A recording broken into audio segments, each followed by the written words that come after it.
Hoje é um dia muito triste para o Brasil. Hoje se iniciam os trabalhos na nossa Suprema Corte brasileira. Aquela responsável por proteger bandidos, prender inocentes e instaurar uma ditadura do judiciário.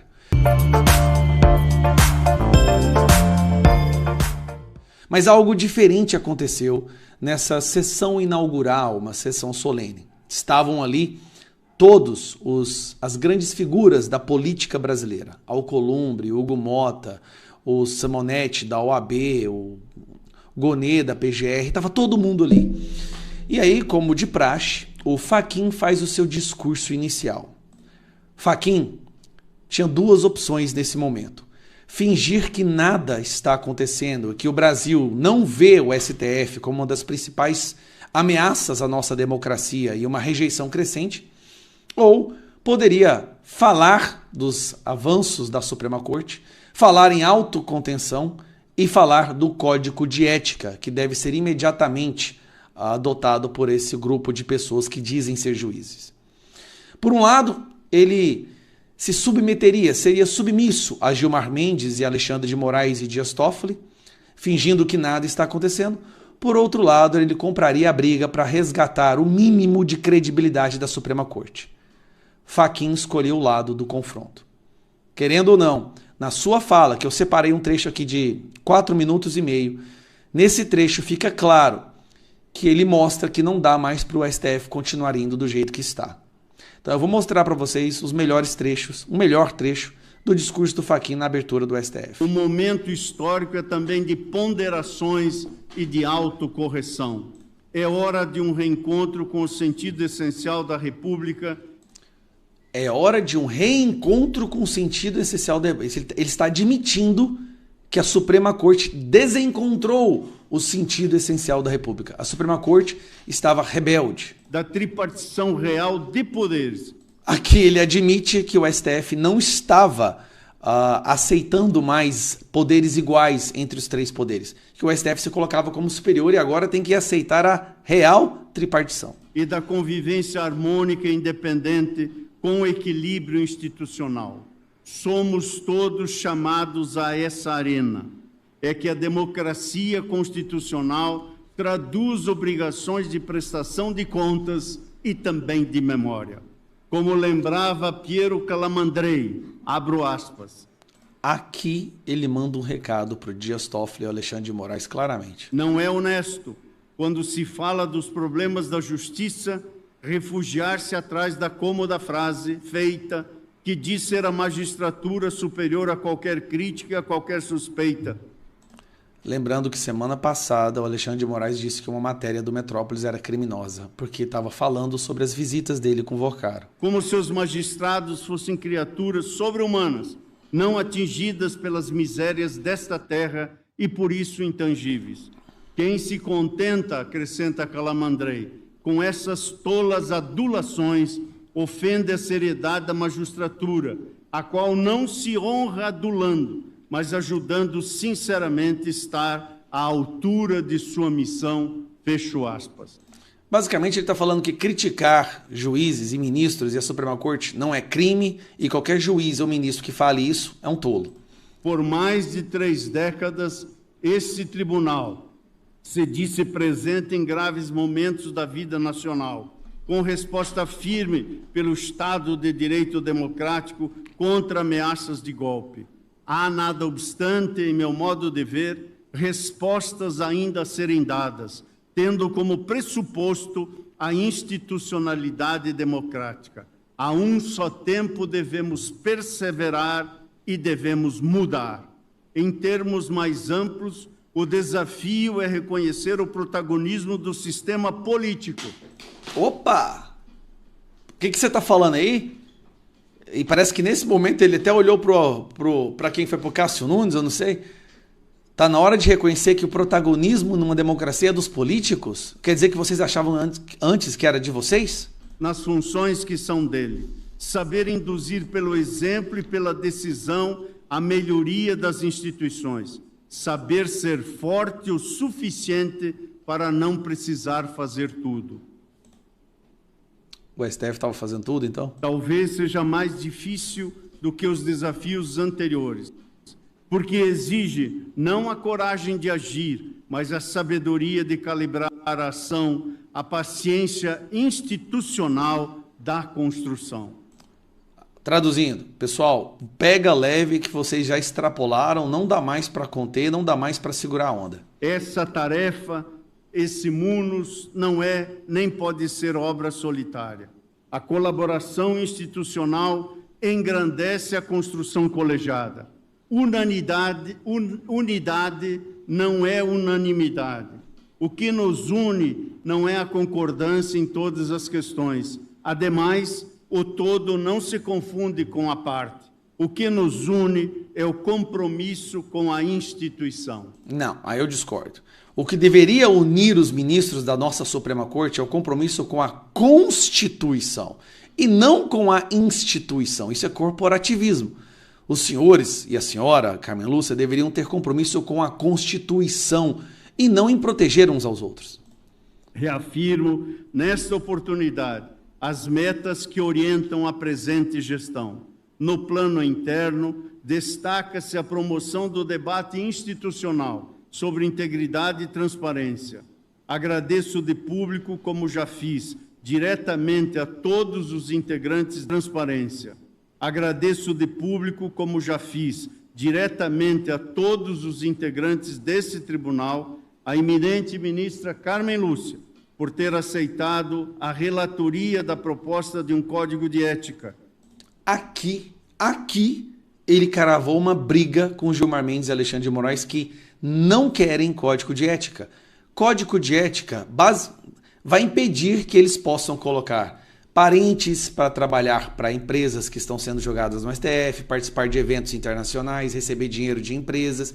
O código de ética acaba com a caixa 2 de algumas pessoas, entendeu? Compromisso de minha gestão para o Supremo Tribunal Federal. Vamos caminhar juntos na construção do consenso no âmbito desse colegiado. Impende dialogar e construir confiança pública, porque nesta reside a Construir confiança pública. É porque o povo já não confia mais no STF? verdadeira força do Estado de Direito. Bom, e aí vai. Neste momento, nesse trecho, ele fala duas coisas importantes. Primeiro, ele admite que o STF extrapolou, ele admite que o STF está desgastado, que a população não confia na Suprema Corte, que a Suprema Corte interfere o tempo inteiro no político e esse é o primeiro ponto. No segundo ponto, ele admite que o STF precisa de um código de ética porque alguns membros ali meio rebeldes perderam a medida, perderam a mão. Né? Escritórios de advocacia de parentes, resorts, no nome de laranja, não tem transparência nenhuma. Então tem que ter um código de ética. Porque assim, se eles não cumprirem o código de ética, poderá vir uma punição. O Fachin, na minha opinião, nesse trecho, ele comprou uma briga com aqueles que sobrevivem justamente pela falta de ética do comportamento dos ministros do STF. Uma das organizações mais perversas, mais nefastas, tóxicas e prejudiciais para as democracias mundiais, não só isso, também para a soberania de cada nação, é uma organização que foi criada logo após a Segunda Guerra Mundial. No início, parecia lindo as intenções, e realmente eram intenções plausíveis e saudáveis. Só que com o tempo eles foram sendo sequestrados pela ideologia da esquerda.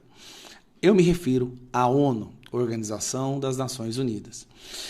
A ONU defende terroristas, a ONU defende aborto, legalização das drogas, feminismo, destruição da masculinidade no mundo inteiro, apoia ditadores e quando os ditadores fazem alguma coisa, a ONU não faz absolutamente nada para detê-los. Mas ela é financiada por países democráticos. E tem ali as suas ditaduras também, para você ter uma ideia. O Irã chegou a presidir a Comissão de Direitos Humanos da ONU. O Irã, que acabou de matar 30, 40 mil pessoas, manifestantes que pediam por liberdade e democracia.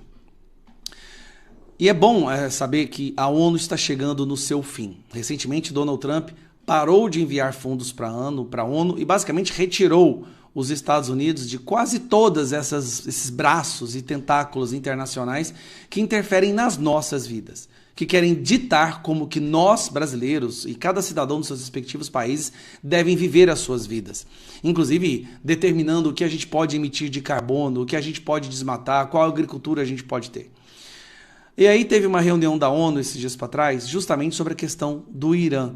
A quantidade de pessoas que a ditadura do Irã está matando. Assiste isso aqui. Thank you very much. I now recognize United Nations Watch. Mr. President, doctors in Iran estimate 20,000 protesters killed and 330,000 injured. These are numbers that defy comprehension. These are crimes against humanity. So today's session is welcome, but let's be honest, it is too little and too late. The Iranian people have a right to know why for over 3 weeks did this council say nothing. We asked the 87 UN rights experts, the world's early warning mechanism, for over 2 weeks, why were you silent? Only on January 13th was there a statement, and out of 87 experts, only 5 of you signed it. Day after day, we pleaded for action. 5 days into the repression, after killings of protesters, I asked Agnes Kalamar, the former UN rapporteur who now heads Amnesty International, why are you silent? In January 2020, when the US eliminated IRGC terror chief Qasem Soleimani, she rushed within hours to condemn it. Why no urgency when innocent Iranian protesters are massacred? And beyond this room, we ask the media, Hollywood celebrities, campus protesters, those who know Globo. how to mobilize world opinion, why are you silent? The answer is uncomfortable but clear. The Iran protest movement shatters a cherished narrative. A people rising against Islamist tyranny does not fit the ideology, and so it is ignored. A ONU sempre defende os fundamentalistas islâmicos. Na guerra de Hamas contra Israel, eles quase ficaram do lado do Hamas. All of you, we say, the cost of your silence was Iranian lives. It is time to choose. Do everything to protect the people of Iran or your failed worldview. History is watching. Certo. A ONU se tornou um problema mundial, mas que está prestes a acabar. É onde eu quero mostrar esse próximo vídeo. Esse aqui é o responsável pelos direitos humanos, a Comissão de Direitos Humanos da ONU e boa parte da estrutura da ONU. Olha o que ele está falando. The Secretary General has, as you know, repeatedly made clear the problem both of non-payment of Jews by member states and the related problem of the UN being forced to repay member states for budget expenses that it does not budget money that it does not spend, so those two factors have put us on an unsustainable trajectory. Although isso é ótimo. More than 150 member states paid their dues last year, we ended 2025 with a record $1.56 billion in outstanding dues, which is more than double that of the previous year. So unless either the payments come in, or we're not compelled to spend to return the monies that we are not able to spend because we didn't receive the budget. Unless one of those two things happen, we face a real danger of running out of money. Falir. A ONU está falindo. A ONU, que se tornou uma organização que defende ditador, defende terrorista, que ataca democracias, que ataca pessoas democraticamente eleitas, que não defende manifestantes que estão sendo exterminados pelas ruas dos seus países, está prestes a falir. Essa é a mesma porcaria de organização que fala que o mundo tem que liberar o aborto, as drogas, que quer determinar o que cada país pode plantar, cultivar, desmatamento, emissão de carbono, que defende o tal do aquecimento global. Essas bandeiras progressistas da esquerda, todas ali sobrevivem porque tem muito financiamento da ONU. E essa porcaria tá falindo.